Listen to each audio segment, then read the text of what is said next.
नमस्कार, मैं सैफर रामकेश धनगर। मैंने 1 जनवरी को ऐसा तूफान सा आता हुआ देखा जिससे मेरा फेसबुक पर देखा तो फेसबुक पर बाढ़ सी आई हुई थी।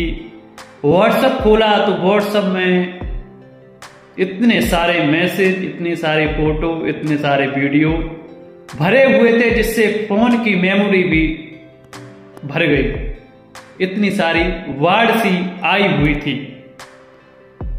नए साल की मुबारकबाद और नए साल की शुभकामनाएं और नए साल की तमाम सारे ऐसे संदेश जिससे फोन तक लोगों के भर गए और मेमोरी कई सारे लोगों को खाली करनी पड़ी होगी। पर मुझे एक बात समझ नहीं आती, नए साल की शुभकामनाएं इतनी तादाद में लोगों ने दी, साल बदल गया उसकी शुभकामनाएं दी, लेकिन लोगों ने ये बिल्कुल नहीं सोचा, लोग ये बिल्कुल नहीं सोचते हैं कि हमने साल बदला है, साल के हिसाब से हम खुद को बदले हैं कि नहीं। हमने अपने विचारों में, हमने अपने सोचने समझने की शक्ति में क्या बदलाव किया है, क्या बदलाव करना चाहते हैं, इस पर बिल्कुल विचार विमर्श नहीं करते हैं। साल बदलने का ढिढोरा पीटते हैं लोग खूब, लेकिन समाज में ऐसी तमाम सारी जो रीति रिवाज हैं वो हजारों वर्षों पुराने हैं, लेकिन उनको बदलना नहीं चाहते। आज के 2025 में उन कुरीतियों की आज बिल्कुल जरूरत नहीं है, वो आज हमारे लिए नुकसानदायक हैं, लेकिन हम उनको छोड़ना बिल्कुल नहीं चाहते। तमाम सारी ऐसी रीति रिवाज हैं जिनके वजह से हम आज लगातार पीछे होते जा रहे हैं। सबसे पहले अगर हम देख लेवे तो हमारे समाज में सबसे ज्यादा अगर किसी की घर में मौत हो जाए तो उसके लिए मृत्यु का भोज करना पड़ता है, और उस भोज में रोते हुए लोग भारी तादाद में इकट्ठा होकर के भोजन करते हैं।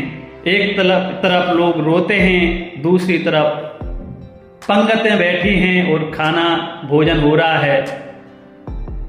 और ये एक बहुत बड़ा कारण है जिसकी वजह से हमारे बच्चे जो पैसा हम मृत्यु भोज में लगा देते हैं वो भी हमारे बच्चों की शिक्षा का एक कारण है, जिसकी वजह से हमारे बच्चे जितने शिक्षित होना चाहिए उतने नहीं हो पा रहे हैं। दूसरा कारण है हमारे समाज में एक प्रचलन इतनी तेजी से बढ़ रहा है जो है दहेज प्रथा। दहेज प्रथा इतनी तेजी से लोग उसको बढ़ा चढ़ाकर और आगे बढ़ा रहे हैं, जिससे आज बेटियां जितनी शिक्षित होना चाहिए वो उतनी नहीं हो पा रही हैं। हाई स्कूल इंटर पास करना ये कोई शिक्षा नहीं है।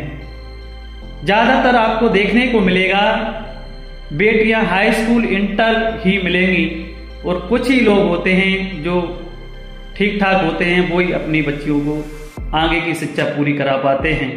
बहुत से लोग ऐसे भी हैं जो हाई स्कूल इंटर की शिक्षा भी नहीं करा पाते हैं, लेकिन वो दहेज प्रथा के कारण पिता सोचता है अगर हम ये पैसा बेटी की शिक्षा में खर्च कर देंगे तो फिर बेटी को दहेज में देंगे क्या, बेटी की शादी होगी कैसे, अगर कुछ नहीं दिया तो फिर बेटी की हमारी शादी कोई करेगा नहीं तो फिर मैं क्या करूंगा। ऐसी तमाम सारी चिंता में पिता डूबा रहता है। और दूसरा आपने देखा होगा जिसके पास 2 पैसे ज्यादा हो जाते हैं, थोड़ा कमा लेता है, तो फिर वो कथा भागवत भंडारे में पैसा उड़ा देता है। ये समाज की जागरूकता न होने के कारण ही है। तो फिर बताइए आप, हमने साल के बदलने के हिसाब से हमने अपने प्रचलन में क्या बदला है, हमने अपने जीवन में क्या बदला है। ऐसी संस्कृतियां हैं जो तुम्हारे रीति रिवाज हैं जिन्हें हम आज बदलना नहीं चाहते, जो हमारे लिए बहुत ही ज्यादा नुकसानदायक हैं। समाज में आपने देखा होगा, वो कुछ हमारे समाज के लोग ज्यादातर ऐसे भी हैं आज जो समाज में छुआछूत को भी बहुत ज्यादा मानते हैं। छुआछूत को फैलाने वाले इस देश में कुछ पाखंडी कौमें हुई थी जिन्होंने इस देश में पाखंड फैलाया और छुआछूत को बढ़ावा दिया। अब वही उनके द्वारा दिया हुआ ये प्रचलन हमने अपने समाज में उतार लिया और जो हमारे SC ST समाज के लोग हैं उनके साथ में सबसे ज्यादा अगर देखा जाए तो हमारे समाज के लोग उनके साथ में छुआछूत भेदभाव मानते हैं।